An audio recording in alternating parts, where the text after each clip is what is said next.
Hi friends, ఈరోజు మన ఛానల్లో మంచి టేస్టీగా సింపుల్గా చేసుకునే చికెన్ కర్రీని తక్కువ ఇంగ్రీడియంట్స్తో ఎలా చేసుకోవాలో చూసేయండి. ఇప్పుడు ఈ చికెన్ కర్రీ కోసం 1/2 kg చికెన్ తీసుకొని బాగా శుభ్రంగా కడగండి. ఇప్పుడు ఇందులో 1 స్పూన్ ఉప్పు, 1 స్పూన్ పసుపు, 2 స్పూన్స్ కారం వేసుకొని బాగా కలపండి. అందులోనే 1/2 లెమన్ని పిండి బాగా కలుపుకొని పక్కన పెట్టుకోండి. ఇప్పుడు ప్యాన్ పెట్టుకొని 2 టేబుల్ స్పూన్ల వరకు ధనియాలు, ఒక 7-8 మిరియాలు, అలాగే 2-3 యాలకులు, ఒక చిన్న దాల్చిన చెక్క, ఒక అనాస పువ్వు, ఒక జాపత్రి, 5-6 లవంగీలు, 1/2 స్పూన్ జీలకర్ర, 5-6 కాజు వేసి వీటిని మీడియం ఫ్లేమ్లో పెట్టుకొని 2-3 నిమిషాలు బాగా ఫ్రై చేసి పక్కన పెట్టుకోండి. ఇప్పుడు ప్యాన్ పెట్టుకొని 2 టేబుల్ స్పూన్ల ఆయిల్ వేసుకొని కొంచెం ఆయిల్ వేడయ్యాక 2 మీడియం సైజ్ ఉల్లిపాయలను కట్ చేసుకొని వేసుకోండి. కొంచెం ఉల్లిపాయలు ఫ్రై అయ్యాక 3 మీడియం సైజ్ టమాటాలను కట్ చేసుకొని వేసుకోండి. ఇలా బాగా ఫ్రై అయ్యాక స్టవ్ ఆఫ్ చేసుకొని కొంచెం సేపు చల్లారనివ్వండి.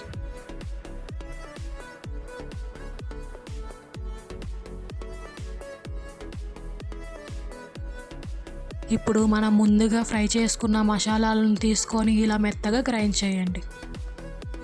ఇప్పుడు అదే మిక్సీ జార్లోకి మనం ముందుగా ఫ్రై చేసుకున్న ఉల్లిపాయ టమాటాలను మెత్తగా గ్రైండ్ చేసుకొని రెడీగా పక్కన పెట్టుకోండి. ఇప్పుడు స్టవ్ మీద కళాయి పెట్టుకొని 2 టేబుల్ స్పూన్ల ఆయిల్ వేయండి. ఆయిల్ కొంచెం వేడయ్యాక ఇందులో ఒక బిర్యానీ ఆకు, 1/2 స్పూన్ జీలకర్ర, 2 యాలకులు, 1 స్పూన్ కసూరి మెత్తి,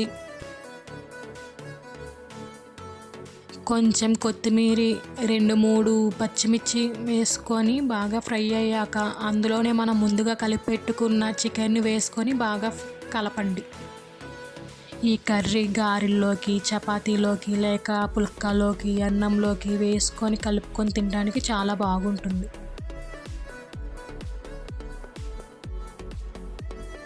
ఇలా బాగా కలుపుకున్నాక ఒక 10-12 నిమిషాలు బాగా ఉడకనివ్వండి. ఇప్పుడు 2-3 సార్లు కలుపుకొని మనం ముందుగా గ్రైండ్ చేసుకున్న ఉల్లిపాయ టమాటాల పేస్ట్ని వేసుకొని బాగా కలపండి.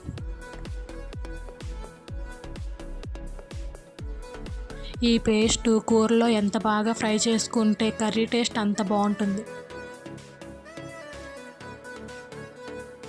ఇప్పుడు 2-3 సార్లు కలుపుకొని 7-8 నిమిషాలు మూత పెట్టి బాగా ఉడకనివ్వండి.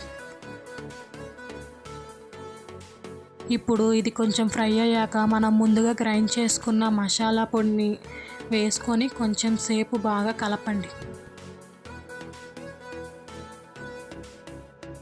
ఇప్పుడు 2-3 నిమిషాలు బాగా కలిపాక 1 కప్పు పెరుగు వేసుకోండి. ఈ పెరుగు అనేది ఆప్షనల్, ఉన్న వాళ్ళు వేసుకోండి, లేదంటే లేదు. ఇప్పుడు 2-3 సార్లు కలుపుకొని ముక్కలు మునిగేలా వాటర్ పోసుకోండి.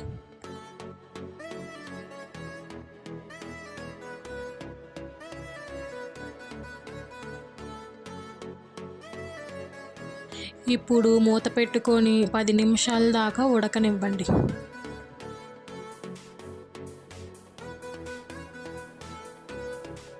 చూడండి, గ్రేవీ దగ్గర పడింది. ఇప్పుడు మీకు ఉప్పు చూసుకొని ఒకవేళ మీకు ఉప్పు సరిపోలేదు అంటే మీరు ఈ సమయంలో వేసుకోవచ్చు. ఇప్పుడు అందులోనే 1/2 spoon chicken masala, 1/2 spoon kasuri methi, కొంచెం కొత్తిమీర వేసుకొని కలుపుకోండి. కలుపుకున్నాక 2-3 నిమిషాలు మూత పెట్టుకొని ఉడకనివ్వండి.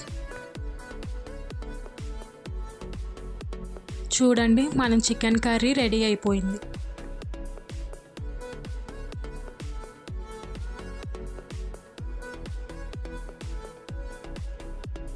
ఇప్పుడు ఈ కర్రీని ఒక బౌల్లోకి ట్రాన్స్ఫర్ చేసుకోండి. ఈ వీడియో మీకు నచ్చితే లైక్ చేసి సబ్స్క్రైబ్ చేసుకొని కామెంట్ చేయండి.